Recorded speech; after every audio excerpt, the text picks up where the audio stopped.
Et bonjour, c'est moi. Oh, tiens Kitaro, comment vas-tu? Eh ben très bien, je dois dire. Mais dis-moi, que fais-tu en ce moment? En ce moment, je suis youtubeur professionnel. Tu es quoi? YouTube quoi? Je réalise des vidéos sur internet, Kamaltero. N'as-tu donc aucun respect pour la société? Dixit, le mec, il s'en va pique-niquer dans un cimetière. Je vais lui éclater la gueule.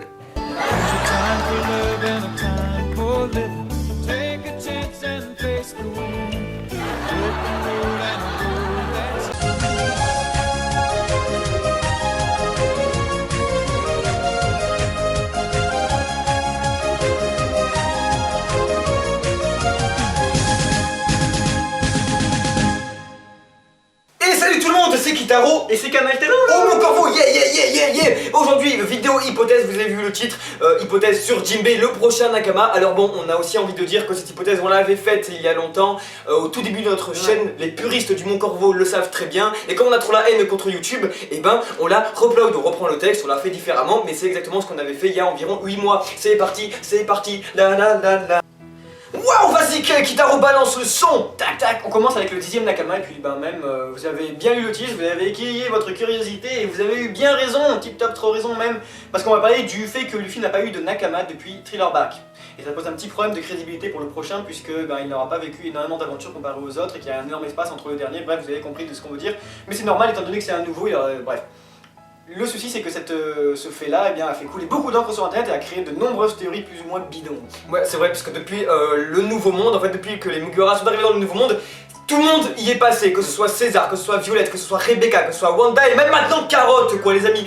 C'est désespérant, c'est pas que les carottes et les mandarines ont la même couleur que Carotte sera forcément la prochaine Nakama, d'accord? Et si vous voulez faire des théories, réfléchissez 2 minutes avant et n'inventez rien, d'accord? Les images des Shiroda se suffisent à elles-mêmes. C'est lui qui nous donne des indices, c'est pas nous qui en inventons. Là-dessus, nous bien sûr on dit pas avoir la science infuse, hein, ni qu'on a l'insolence de dire qu'on a les bons arguments. Mais il faut arrêter d'inventer des... On va justement aller prendre les images que nous propose Oda et les interpréter, pas inventer et fantasmer des trucs qui n'existent pas. C'est pourquoi qu'on va parler de qui? De Jinbei. Yeah. Et on va baser cette hypothèse sur l'illustration du chapitre 726. Sur cette illustration, qu'est-ce qu'on voit? On voit alors les Mugiwara qui jouent avec eux-mêmes enfants. Et on remarque un truc très intéressant, c'est que sur chacun des petits Mugiwara, ils ont un chiffre. Et donc là-dessus, bien sûr, ce chiffre correspond à leur ordre d'entrée dans l'équipage au chapeau de paille. Luffy étant le premier, il a un 1 sur son t-shirt, Zoro il a un 2, et jusqu'à Brook qui a un 9. Là-dessus, j'espère que vous suivez, parce que ça va être important pour la suite. Donc voilà, vous mettez cette petite idée dans un coin de votre tête en arrière et puis on va faire une petite piqûre de rappel maintenant sur le rôle de Jinbei, et sur Jinbei et le rôle qu'il a eu dans la vie de Luffy. Ouais. Pas comme Wanda ou je ne sais quel autre lapin.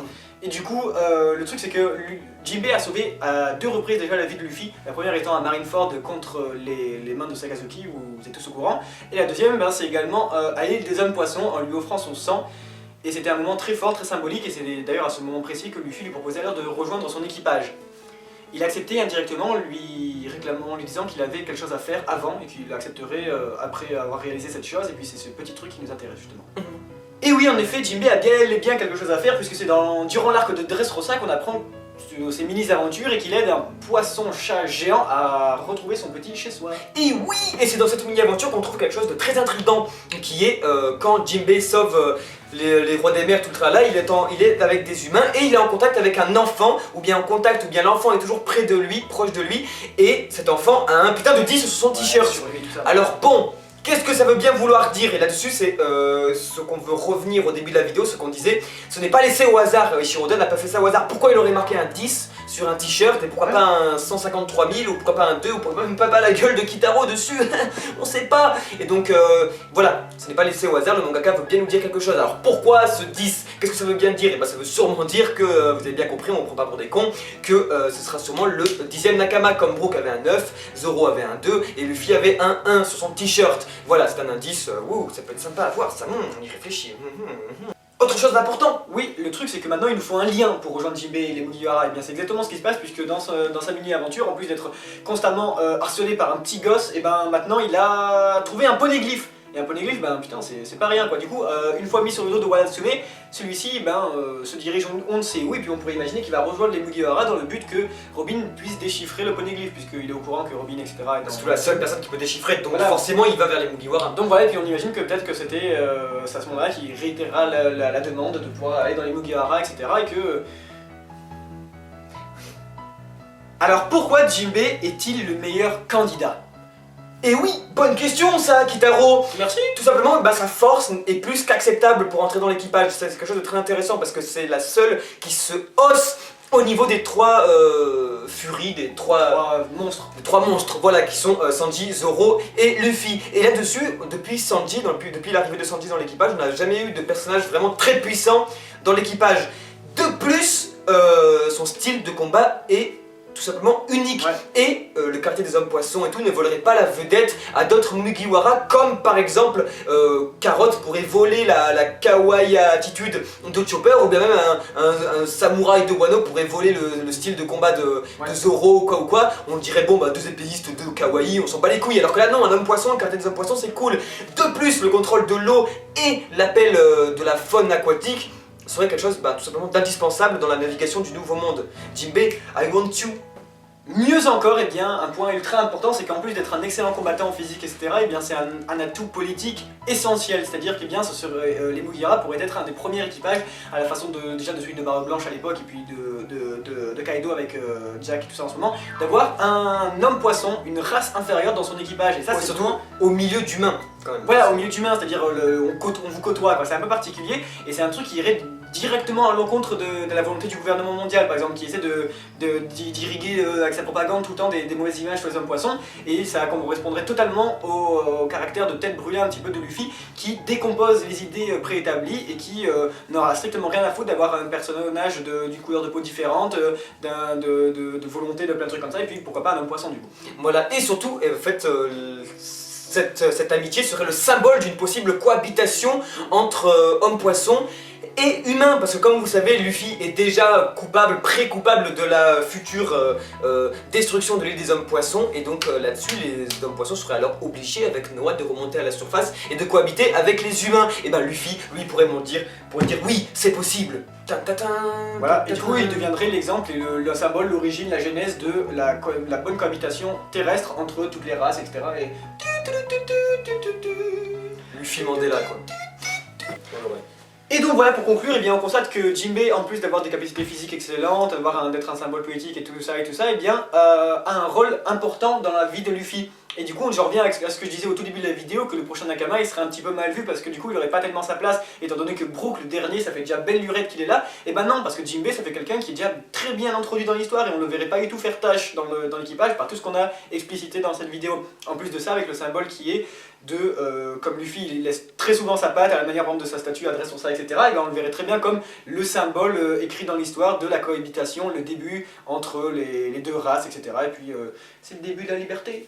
Voilà aussi tout simplement ce qu'on disait, rien n'est laissé au hasard, comme le 10, voilà, qui laisse à supposer que ce sera le 10e Nakama avec sur son t-shirt.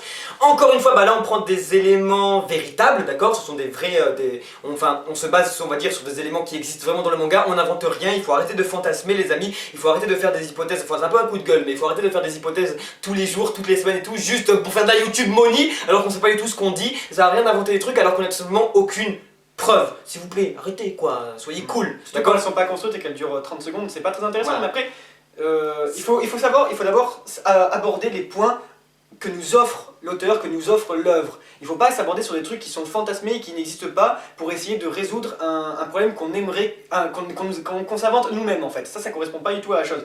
Prenez les signes, les images, les symboles que nous offre Oda. C'est tout ce qui importe. Et ce 10, eh ben, il a sa place ici. Voilà, il n'est pas là par hasard. Et encore une fois, on est désolé, on n'a pas du tout envie d'être quoi que ce soit, on n'a pas l'insolence de... Wow, on n'a pas l'insolence de dire qu'on a les beaux arguments et tout, mais, encore une fois... Oh, on se calme, et on parle du gaming. Du quoi? Du gaming? Mais de quoi? Mais du gaming! On se retrouve les amis bientôt pour du gaming, pour jouer, que ce soit en live ou pas. En live Twitch avec vous, en commentarifié différé. Ouh, et plein de trucs, les on vous a années plein de bonnes surprises sur les différentes approches vidéoludiques de One Piece. les dernières du moment, si vous voyez ce que je veux dire, les plus anciennes, les plus moins connues, les plus populaires, les plus attendues même, hein, oui je vois qu'ils savent très bien, et bah voilà. Et tout ça est encore dû à quoi? Grâce à Tipeee. Merci beaucoup à tous, parce que on le dit dans toutes les vidéos, mais c'est parce que nous ça nous tient vraiment à cœur, on est sincères, nous deux, on n'a pas envie de mentir là-dessus. Ce que vous nous apportez est incroyablement indispensable. D'ailleurs, normalement les tipeurs, et ben, vous avez vu normalement les différents trucs, les news sur Tipeee qui sont la preuve. Qui montrent qu'on utilise bien votre argent. Voilà, exactement, et puis ben, sachez juste que ça nous aide grandement et que c'est ce qui construit le Mon Corvo 2.0 à plein comme ça la vache. Voilà, on en a encore bien sûr besoin, c'est vraiment que le début, on a encore plein de trucs à faire, plein de trucs à travailler et tout, mais ça nous aide énormément. Sachez que c'est sur la bonne voie. Et vous êtes aussi important que nous dans cette histoire de chaîne YouTube. C'est incroyable comme on vous est redevable. Merci beaucoup. Yes, yes, yes, yes, yo, yo. Voilà, maintenant vous avez compris pourquoi Jinbei sera le prochain Nakama et non pas Carotte, MDR, LOL, XD, PTDR. Et là-dessus c'était Kitaro. Et c'était Kamatero. Au Mon Corvo, ciao, ciao.